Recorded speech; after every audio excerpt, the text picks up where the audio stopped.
All right, what is up? You made it. You're at the first episode of the podcast, the Self-Love Fitness Project. Boom. We got t-shirts and everything over here. This is serious stuff. Okay, so our first guest, Johan, the man from nowhere. I mean, that's interesting, right? That's his Instagram handle. That's his TikTok handle. TikTok's where I found him, by the way. He's an interesting guy. He's very spiritually enlightened, although he probably wouldn't admit it. And I learned a lot from him, and I think you will too, just about how to increase our well-being, how to feel comfortable as ourselves in day-to-day life. That's what Johan's going to teach us in this episode. It's 30 minutes long, I believe, or around there, and it is not going to waste your time. Trust me, I learned so much from this. I was like, the whole time. So yeah, I'll let you guys enjoy. Thanks for watching. And as far as the quality of this introduction, it'll get better as time goes on, but I just wanted to record one and pump it out. Make sure to get this content out as opposed to waiting for perfection to happen. So just so you guys know, that's what's going on there. And you guys just go ahead, enjoy the podcast. I'll see you on the other side. I'm really curious. Why man from somewhere? I'm curious as to what that means for you. Where the name comes from? Yeah. Do you know what? It's there was actually another one. I was actually first. I think it was Man from Nowhere. That's that. I was looking for that one first of all, but that wasn't available. Okay. And why I was looking for that specific name is because I'm originally from South Africa. Okay. And I've basically traveled the world. I live in the UK now, and I have done for about 25 years. Okay. But I've traveled the globe because I'm very lucky with work. I do commercial modeling and acting, so I've been very fortunate that I've had the opportunities to travel the world for work, etc. You know, so. And because of my accent as well, you know, I live in the UK, Yeah. and a lot of them say to me, "You sound a bit British, but you're not quite there." And then when I go home, all my mates back home say that I'm such a pom. But when I'm over here, they're like, "No, mate, you definitely not. You're definitely not English." So, Okay. and my mates also, they say my accent is a bit bastardized. I don't belong anywhere. It's So, completely unique to Johan. I like it. exactly. So I guess that's where it came from, really. You know, it's just a bit of fun. Okay, cool. I like it. Side note, have you heard the song "Nowhere Man" by the Beatles? I have. Okay, cool. That was the first thing I thought of when you said at first you're looking for man from nowhere. Yeah. Yeah. No, I feel like the Beatles, I've obviously never met them. I feel like they were on another level spiritually. I think they were really onto something in there with their music. I think they really touched people in a deep way. What do you think of the Beatles? Yeah, I love them. I think they're great. I think, do you know what the thing is? What I've discovered through a lot of the work that I've done myself, self-development, self-healing, Yeah. and the older I've got, obviously, as well, is I find that there's a lot of insight, and there's a lot of things that's connected spiritually, you know, not just whether it's Christianity or Muslims or Buddhism, whatever your belief is and background. Since I came to the UK, like I said earlier, about 25 years ago, Yeah. my outlook on life was very narrow-minded, you know, because South Africans are very, or back where I grew up, we were a very conservative country, you know. I would say we thought that the world evolved around us, sort of in a way, you know. They're very arrogant sometimes, can be. I love them dearly, but also, I mean, through time they've developed as a country, and it's much more open now than it was back in the day when I grew up. So yeah, when I came over, you know, my outlook changed on getting into contact with different cultures, different ethnicities, different backgrounds. And then I started realizing as years progressed that, you know, there is a lot of connection. And so when you do look back at the Beatles, like you said, for instance, they developed that very young, you know, but I think it is because they are from a culture where it is so open. And they've obviously been exposed to a lot of things, you know, so you get wise and then you see what works, you know. Interesting. So was that something that you had to overcome early on in your life? If South Africa was a little more closed off, maybe did you have to learn how to open yourself up because you weren't taught that that was okay to do? Was that something that happened for you? Oh, absolutely. You know, when I came over, it was very difficult for me in the beginning, you know, because I was very closed off. I would say very arrogant, you know, and anything that was outside my belief system, I frowned upon, you know, Right. just because I didn't know any better. Right. So yeah, I would definitely say it's something that that was there that I had to sort of overcome, not as a fear, as to say, but just as a development and Yeah. progressing in life, you know. Yeah, no doubt, no doubt. Oh man, I mean, I've done as much as the next guy, you know, sticking within my belief system and not being open, and it's, um, you know, I feel like we miss out on a lot of enjoyable experiences in life when we do close ourselves off. I think openness is one of the best qualities a person can have. That's in my belief system. You know, you don't have to always agree with someone, Yeah, but as yeah, long as you are open-minded and you can sit down and have a conversation, you know, and you can sort of try and understand their perspective and their outlook on life and what they mean and what they want to say, you know, you can learn something from anyone and everyone. yes, And that's how I sort of live my life now is I still struggle sometimes, don't get me wrong, I'm only human, so I do stumble, yeah, but I very much try to be open-minded to everything now and just take it in my stride, you know. And if there's something that I don't necessarily agree on, I'll have a conversation about it rather than turn that into an argument and being aggressive about it. You know what I mean? yeah, Because back yeah. in my younger days, and especially from a South African background, Right. that's what we used to do. Is we used to get very sort of argumentative I um, see. Yeah. about something that's not sitting quite right with us. You know? Yeah, yeah. Okay, cool. And I guess traveling the world, it kind of forced you to become open and meet so many different people. It's almost like impossible to not change your belief systems, right? Like, Oh, definitely, definitely. You know, it's oh, with my self development as well, with all the healing that I've done on myself, different retreats I've been on. You know, yeah, I do a lot of meditation myself. amazing. I don't know if you've heard of a guy called Dr. Joe Dispenza. He's the next Um, seminar I want to go to, man. I've been wanting to. yeah, I've done 2 of his retreats now, Oh, wow. and yeah, they are just life changing. You know, Are they? phenomenal. Oh my God, yeah. I'm going. I got to. I did a 3-day one in Edinburgh about 2 years ago, and last year I went on a week one in Mexico in Cancun. Wow. And that, for me, I would probably say that is most likely the turning point for me where everything really clicked into No place. way. So yeah, it's maybe over a year now, year and a half, yeah, something like that. But Okay. And would you that say? was definitely a massive eye opener for me. Oh, I bet. I bet. I'm in love with his work.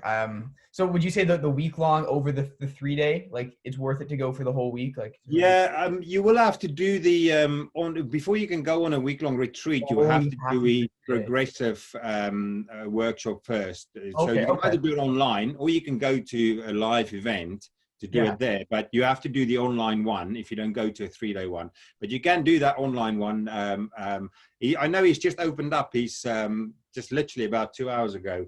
He opened up the Cancun one, so people can book on to go on to the Cancun Are you retreat serious? now in the end of November for 6 days, 7 days, which is in Mexico again.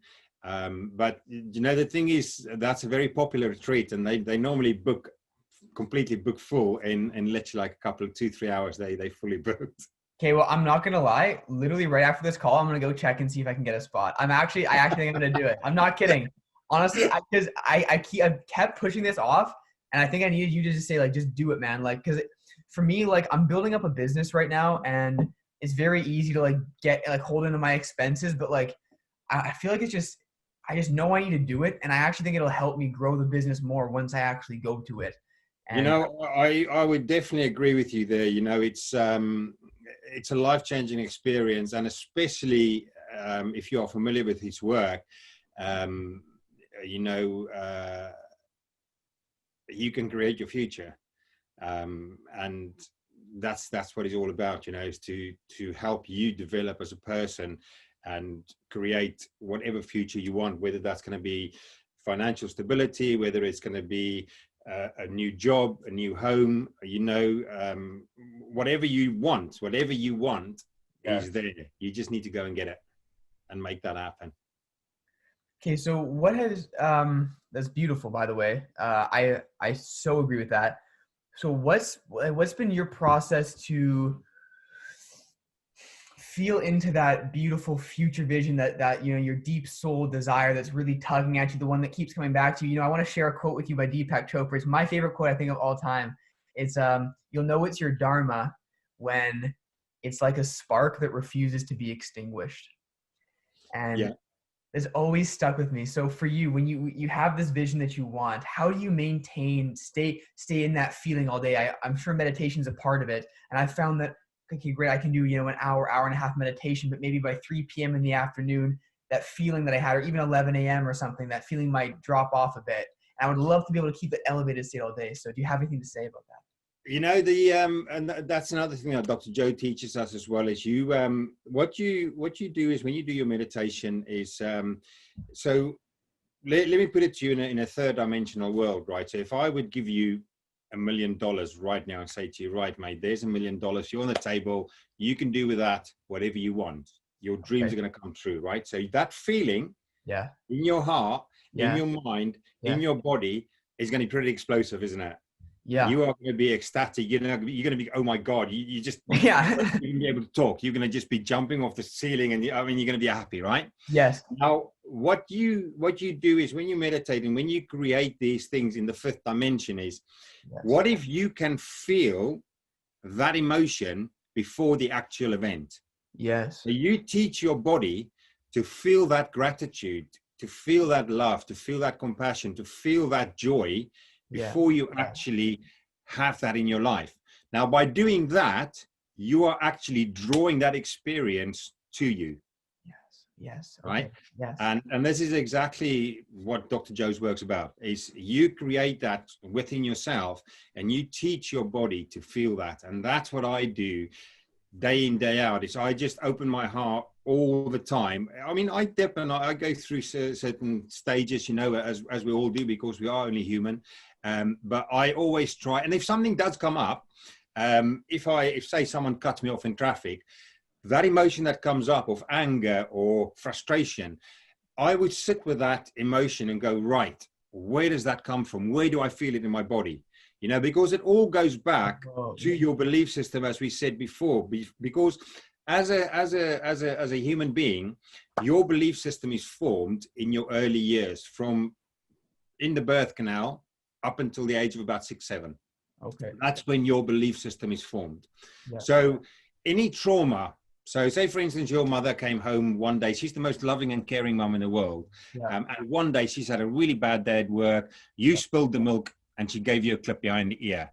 Now, that is a trauma. And that is something that's now developed inside yourself, that if you spill something, you're going to be frightful of that happening. But that can now later in life develop into you, maybe, for instance, biting your nails, or anxiety comes from that. You know, so if anything like that happens to me, if I get triggered, I go into that emotion, and that comes from a lot of therapy work. You know, I did a lot of therapy work, EFT. I don't know if you've heard of that, which is emotional freedom technique, the tapping. Exactly, yeah. So I've done a lot of that therapy as well, and that also, because what that therapy does, and I don't know if you've done it yourself, that takes you back into the specific event. It's not like, I mean, you can say it's a little bit of hypnosis, but it literally, because it's all your meridian lines that they tap on. So it can take you right back into that moment, and you can go and heal that memory, and you can repaint that memory to bring it out as a completely different thing. For instance, so let's go back to that event of your mum clipping you behind the ear. Right? So you can now go back into that, because say that has developed you to be a very anxious, nervous adult, right? Yeah. So Yeah. any meeting or anything coming up, you are literally bricking yourself, and you are so nervous. So you can now go back into that, and then you go back into that time frame of where that event happened, and as a third person, you look at that event there, and you actually go and talk to that child, and you tell that child that it's okay, you know, and you just repaint that whole picture, and you make it all better. And then when you come out of that, oh, it's just, yeah, it's a life-changing experience. So Yeah. No kidding. No kidding. Yeah. Yeah. Absolutely. I totally see that. That's amazing. I want to keep commenting on it, but I want to also ask you more questions. So I'm gonna that's go for right, keep questions. going. So I want to ask why you decided to start making content on social media. And I want to preface this actually by saying the first video that I came across on TikTok was actually pretty recently. It was only about a week ago. And I don't know what it was about that video. It just touched me on such a deep level. I was like, what just happened? Like, whoa. And I was just like instantly started, like I had to like just see what was up. And then I don't know, man, there's just something about your energy that you share with us. And I know that there was so much healing behind giving that energy, and that you would have had to have gone through. And I'm so curious why you decided to start making that content on social media. Well, when I started back in the beginning of lockdown, it's like most adults, it was just something to do.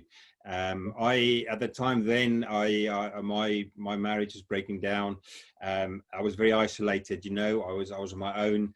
I lost my home, I lost my family, and it was just quite a tough period for me, you know.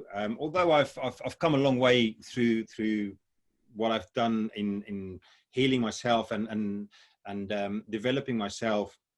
You do get setbacks, and unfortunately that was one that did happen because of whatever personal circumstances we were going through at the time, you know, and the build up to that during the marriage. It just we just drifted apart, you know, and yeah, so I was very isolated and on my own. So, you know, as like I said, all the adults, we started looking into different things, what to do, and TikTok was one of those things I did. And I mean, first of all, when I started off, it was just I didn't even do this kind of content. I did a bit of lip syncing and thirst trapping, to be honest. Okay, cool. That's the cause I do modeling and acting, you know. Yeah. That's I just play to the camera, and the ladies seem to like it, so I just play the camera.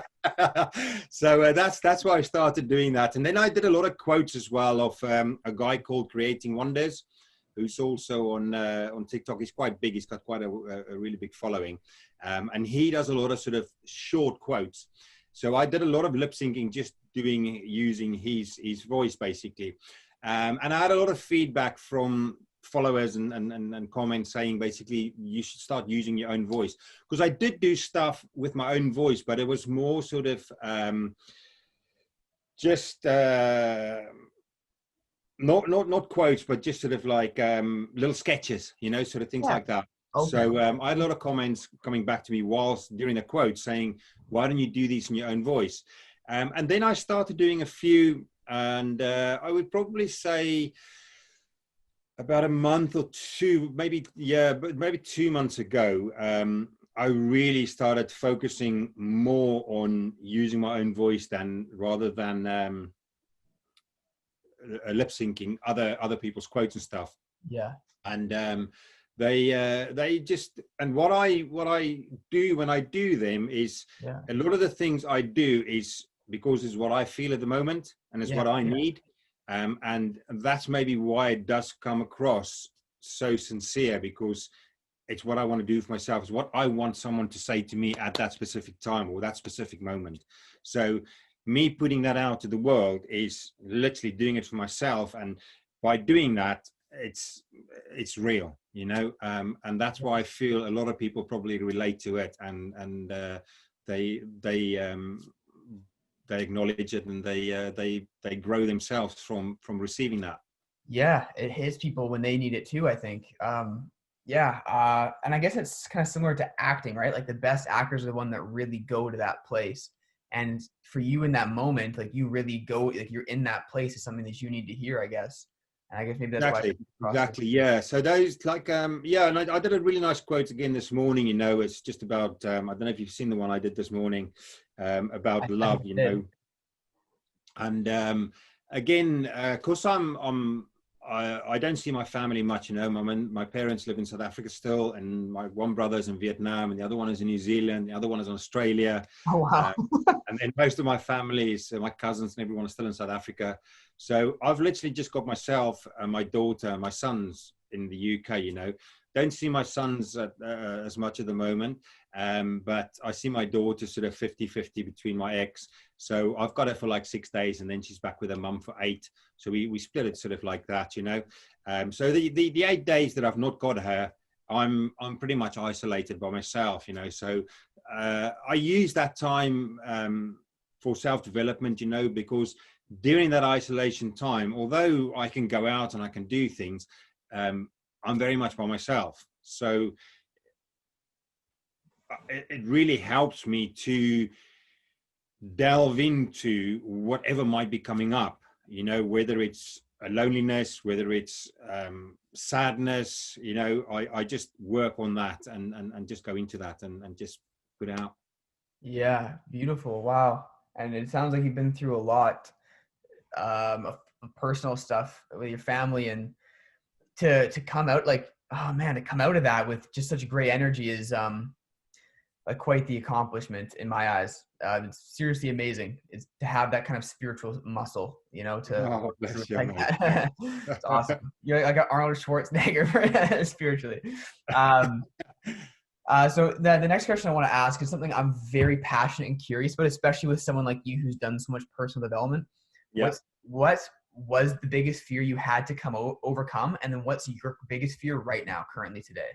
So when I was younger, my biggest fear was failure and not being accepted, you know, because going back as a child in South Africa, it's a very competitive country, especially in school, you know.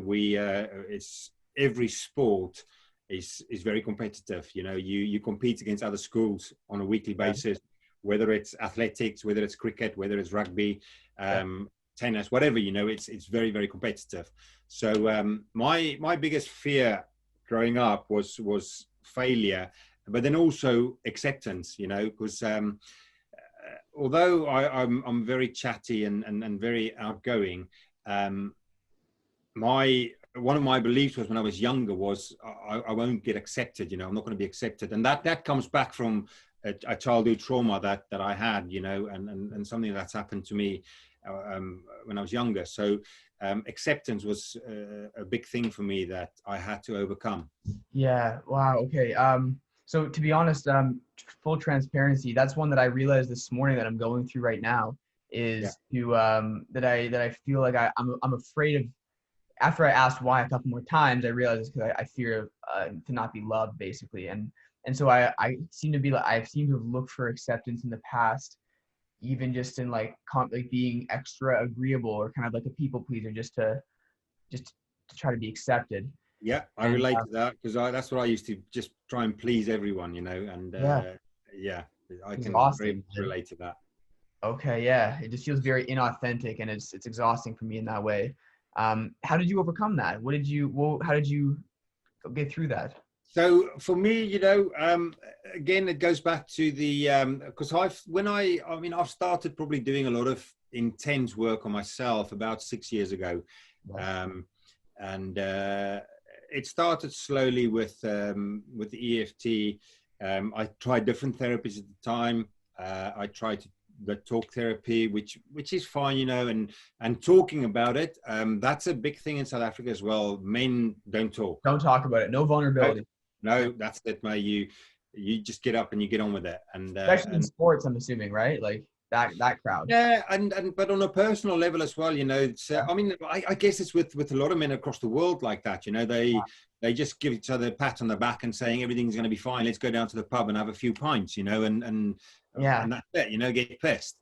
But you know, men need to talk and men need to open up, because there's a lot of all of that stuff. If you just keep it in here, and I did again another TikTok about that. If you don't talk and communicate about problems and issues, and if you just hold on to that, then that inside you will turn into resentment and sadness and fear and anger and anxiety. All of that will develop inside you if you just hold on to that and you don't express it.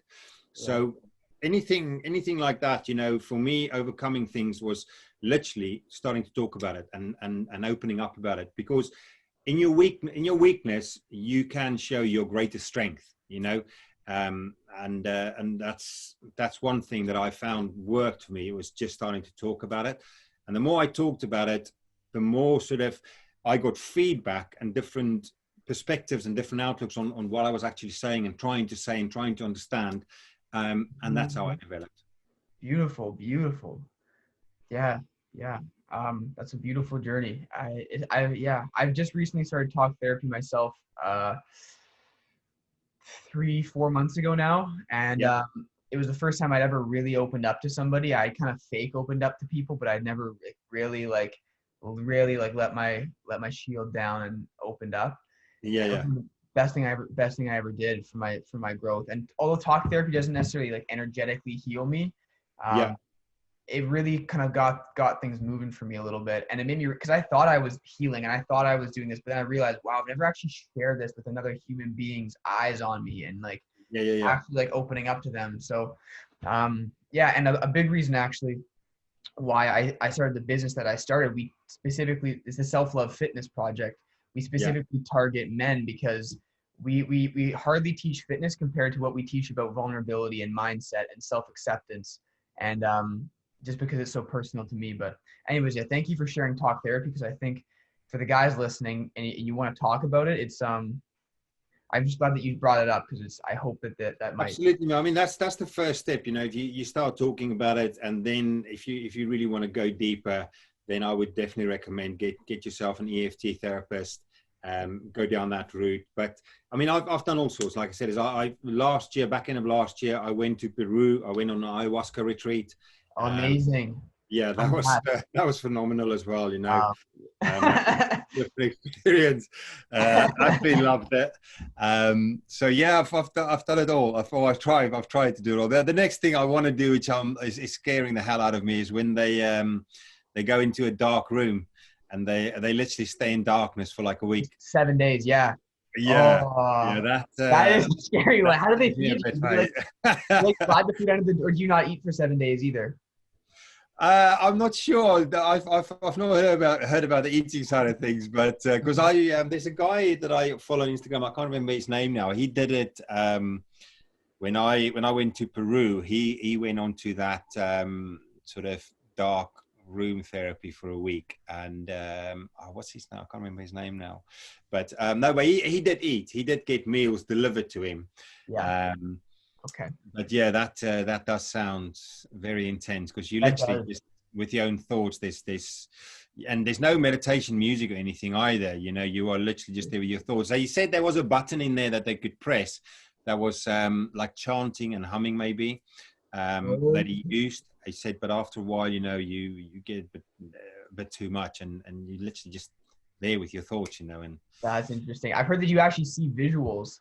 Yeah. You absolutely do. You absolutely That's do. Incredible. Yeah. Wow, that's so cool. Yeah, totally. I'm on my bucket. But I've got to say that does scare me, mate. It's I've got to overcome that fear, because that's the next thing I think I'll do.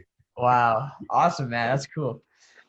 So what is your daily spiritual practice? What does that look like for you? What's your? So I get up most mornings between sort of 4 and half 4, and I do a guided meditation from Dr. Joe. I mean, I've got most of his meditations. It all just depends on what I feel, you know, when I get up. I normally would plan it the night before, but some mornings I get up and I'm like, oh, I don't really want to do this. I'm going to do this one.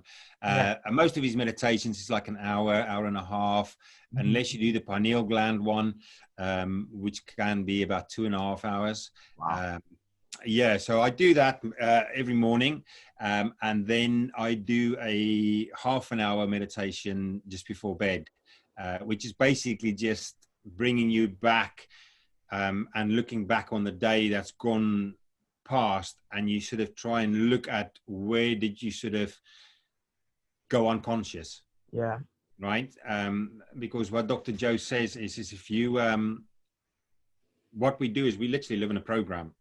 Right. You know, if you look at your daily routine, let's take COVID out of the picture completely at the moment. Let's just say it's like 2019. What a lot of people will do is they have the same routine every single day. Yeah. So they literally follow their body as they get up. They would get up every morning at, say, 6 o'clock. They would follow their body to the toilet, go and do their business. From there, they would come back into the room, put the same dressing gown on the way they did yesterday. Then they would go down to the kitchen the same way they did yesterday to go make the same cup of coffee in the same favorite cup, the same way they did yesterday, right? Yeah. Once they've done that, they make the same breakfast like they did yesterday. Then they go and get dressed or have a shower, brush their teeth, get dressed the same way they did yesterday, right? And from there, you drive the same way to work as you done yesterday, getting upset with the same people that has upset you the day before in the same traffic jams, getting at work, working with the same people, the same routines, and you're literally just in a program, right? You're doing things. You are literally just following your body from motion to motion. And also what you keep thinking is you keep thinking about, and you might relate to this, like say, for instance, you've got a holiday coming up. You are thinking about that holiday going, I can't wait for that holiday. But as soon as you're on that holiday, you're like, oh, it's only a week. And in a week's time, I'm going to have to go back. So you're really thinking about going back instead of being in the moment and enjoying it. And this is what you do in your daily routine as well, is you are so out of, this is where what he means by being conscious and being unconscious. So if you're unconscious, you are literally just in that motion, thinking about work. When you get to work, you're thinking about your lunch you're going to have. And then once you've had your lunch, you're already thinking about this evening, am I going to have the same bottle of wine I had last night or 2 nights ago, and I'm going to have to buy it at this shop on the way home. So you're always thinking ahead in the future, right? Whereas you are not actually living in the moment. So when you live in the moment, in the present moment, that is where you can literally express yourself, you can create, and that's where everything happens, is in the moment. So good.